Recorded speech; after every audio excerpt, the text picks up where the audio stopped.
From Strike More Lanes, we're here for the title matches of today's Pac Northwest Invitational Tournament, and no one's done more strike today than this guy, Ryan Nikolas. He is in the driver's seat with only one loss. We're bowling triple elimination match play. His opponent, Connor Jackley, has 2 losses, so Connor's got to beat Ryan 2 games in a row to win the title. It's a tall order, but there's a reason that Connor's here in the title match as well. He's done some fine bowling. Really, the story most of the day was about Ryan versus Darren Stanley. They played each other 3 times, and Ryan got his vengeance after Darren beat him in the first time they played in a 278 tie. Meanwhile, Connor just sat back and won the matches he had to win, earned himself a very late bye, which is sometimes just as beneficial as the early byes. And just wandered his way here into at least 2nd place. He's got trouble here in the 5th frame with that 410. Already trailed in the match by 20, and he's going to go down by 30 if he can't convert this. That said, what a boost it would be if you can figure out a way to make it. Well, it's going to be the one.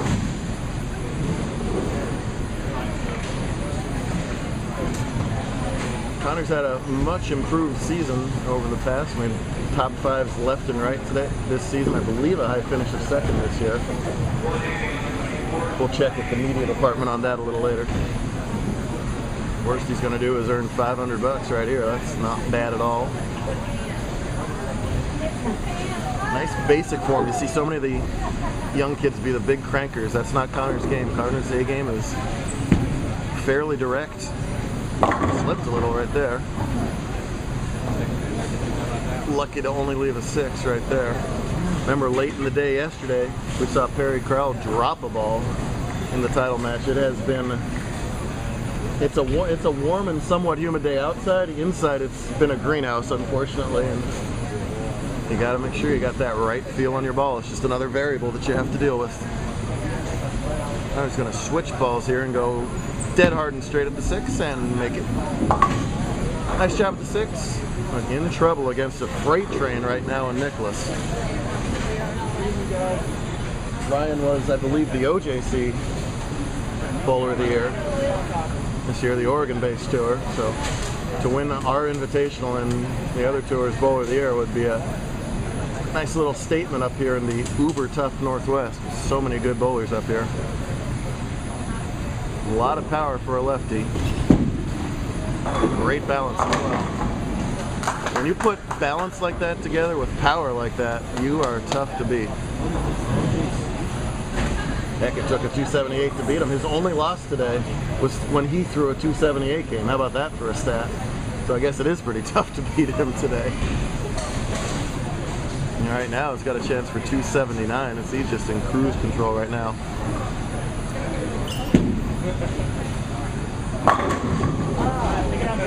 Another real solid shot. Worst thing he's doing is leaving 7 pins right now. He'll take that all day long. If he can just fill frames, he'll be in the 220s, and that will make it very tough on Connor right now. You can only max for 235. Yep, that's all I gotta do. Fill him up, win a grand. Connor's highlight of the year probably was having a legitimate shot at the 8-game scoring record up at Nob Hill. He had a bad game 8 to not get the record, but he destroyed that tournament. Unfortunately, lost in the title match there.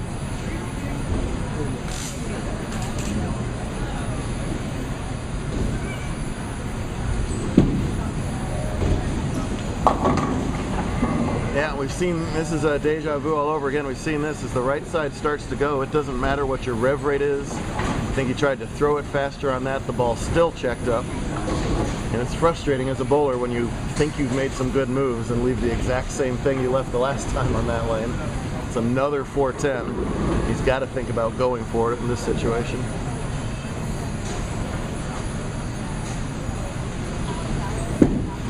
Pretty good run at it here.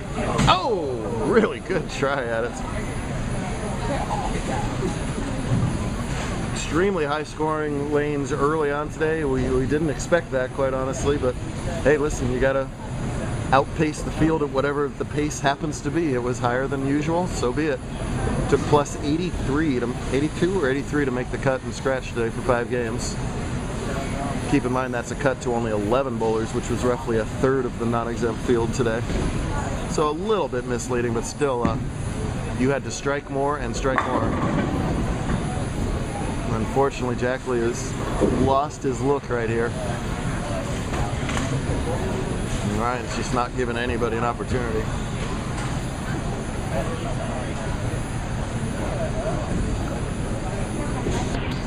Well, now he can only max for 2-0, so if Ryan can mark in 1 out of the next 3 frames,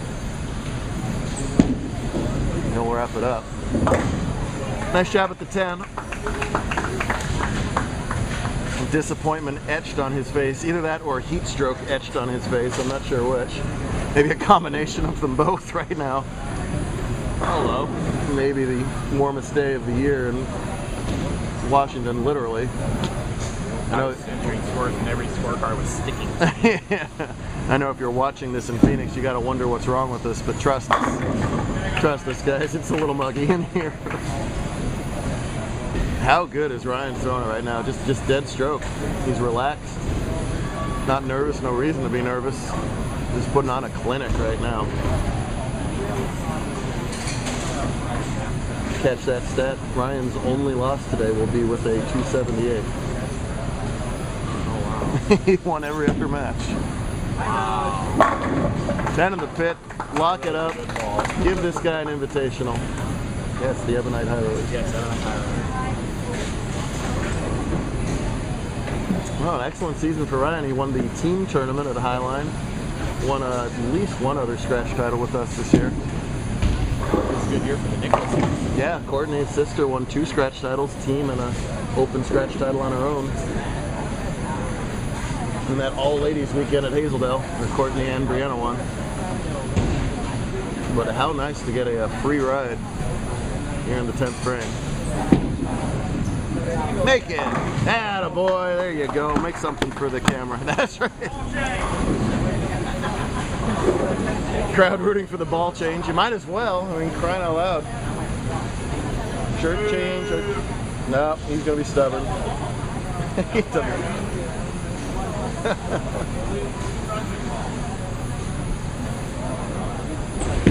Pretty intense points races as we finished out too. There was lots of variables for Bowler of the Year, for All-Star Team, for people trying to squeeze into the TPC, for people trying to squeeze in TPC exemptions. For the last 2 hours or so, we had parents sitting back here just scrambling around the points list going, who's in here? He gets 84 points for 5th, but only 78 points for 7th. So that might divide by the square root of 3, and that might mean that Darren has to go to Idaho, and I get Bowler of the Year in Connecticut. That's pretty much what it was like over there by the points all day long today. But oh well. I'm gonna go take a trip to the van before I walk up. He'll be dripping on the way. As almost always happens when the match is out, all of a sudden the strikes come. Fine effort from Connor, but that is a freight train from Oregon right now in Ryan Nikolas. Beautiful, just beautiful bowling. Well deserved. Mr. Anderson said earlier, Mr. Anderson, he's only going to be in the 240s again, minimum. So he said before that only 240s was a loss earlier from someone else. Don't you dare 180. All right, good. So let's get him on camera too, Jeff. There's a ball change. And a strike. Ryan can throw a grapefruit down the lane and strike now, I'm pretty sure. He's got it all going for him. Command performance. Make it a 250 something. We'll hand out the awards to our brand new invitational champs. And we will see the elite of the elite down in Vegas for the TPC in about a month. Do not 180 right now. Don't you dare 180 right now. That's a 180. We got a 360 on the pair. Oh, I heard the click. There's the click. You can tell bowlers, they hear the little click noise and they know that the 180 is fixed. There you go. And El Lofto to finish it up. I assume he'll... Oh! That was a heck of a washout there. Give him 255. Great job, guys.